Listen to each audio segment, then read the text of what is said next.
guys, my name is Forlitz and welcome to my channel, the Forlitz Sky. In today's video, we're going to cook Forlitz Pinakbet.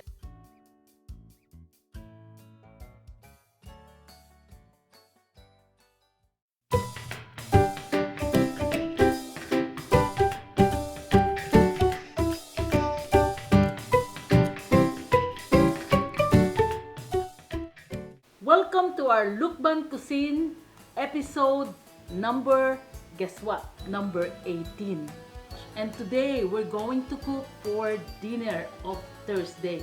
Here are the ingredients. We have string beans, we have mushrooms, eggplant, sweet potato, we have tomato, onion, garlic, and okra. In addition to mushroom, this is what I usually use for my pinakbet. Our chicharron. Chicharron is a fried pork rind.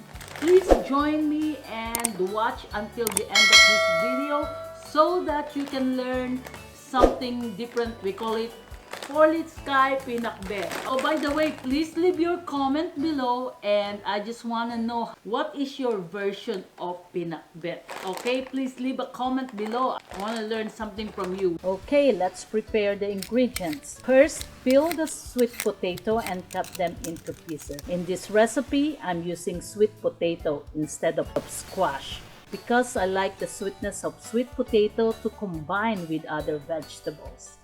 Next is prepare the mushroom by removing this part of the mushrooms we call vulva. Then separate them or cut them into pieces like so.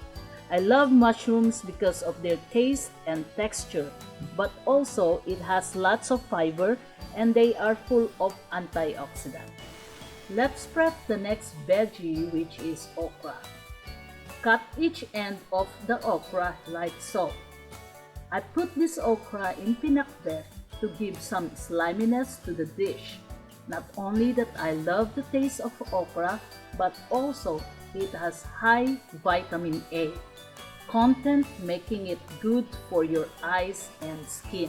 So next thing we're going to prepare and cut is our string bean. This is also another favorite of mine because when we were growing up in Lucban, my dad was a farmer and we usually have a lot of these plants to make it for our living. Usually I go to the farm with my dad and help him harvesting these string beans. And of course, when we sell that to the market, I have some percentage from selling the vegetables. I was only like 11 years old, like Floyd's age, and I already knows how to run business.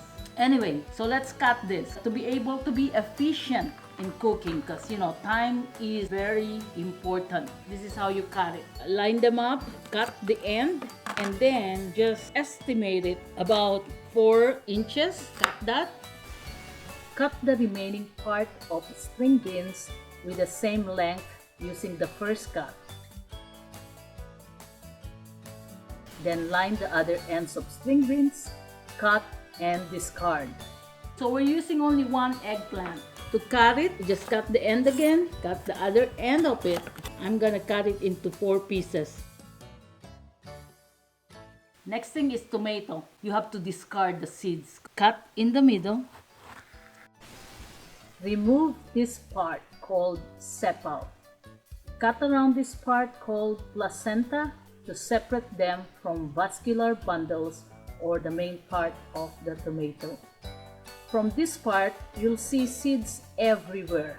You need to remove them by going to the sink and wash them with running water. Now that the seeds of the tomatoes has been removed, I need to cut them. Next, let's prepare the garlic.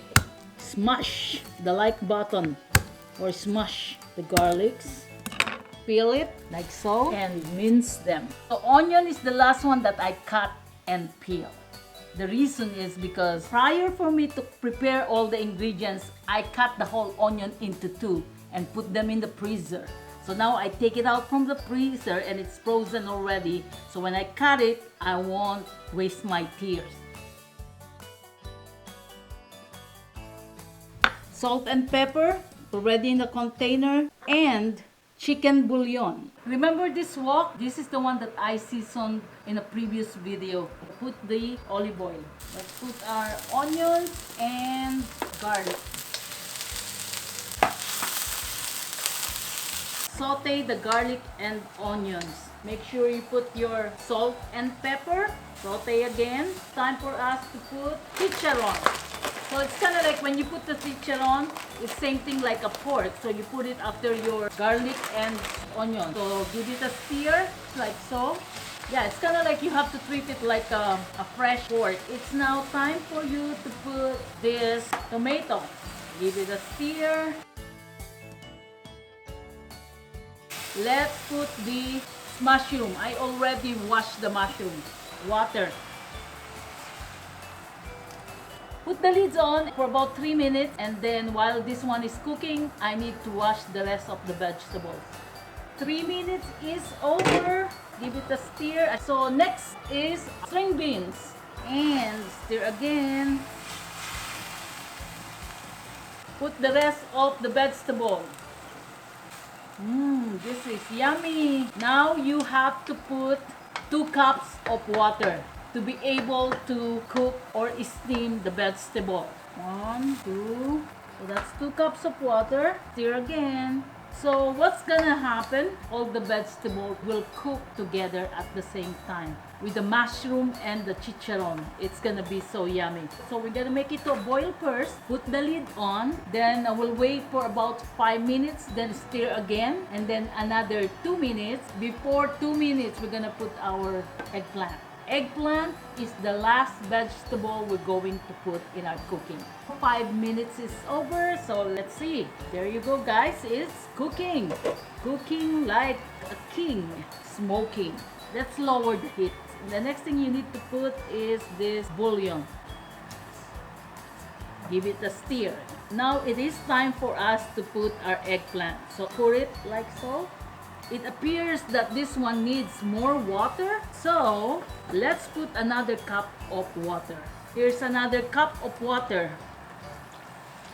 Put the lid on and let it boil for about another 3 minutes. Now another 3 minutes is over. Let me check and look at that. We need to give that a stir.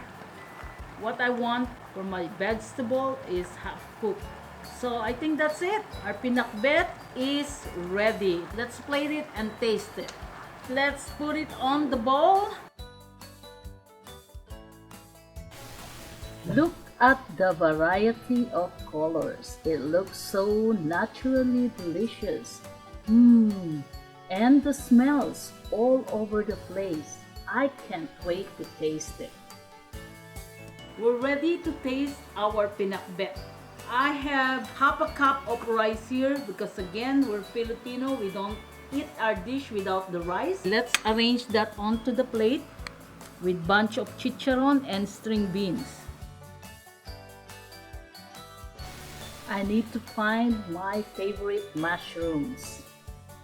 Get some okra onto the plate.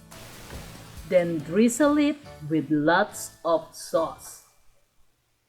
Ladies and gentlemen, let's taste the pinakbet. Start with this.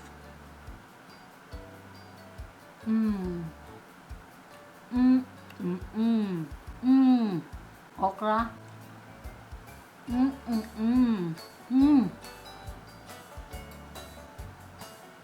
This is my favorite mushroom.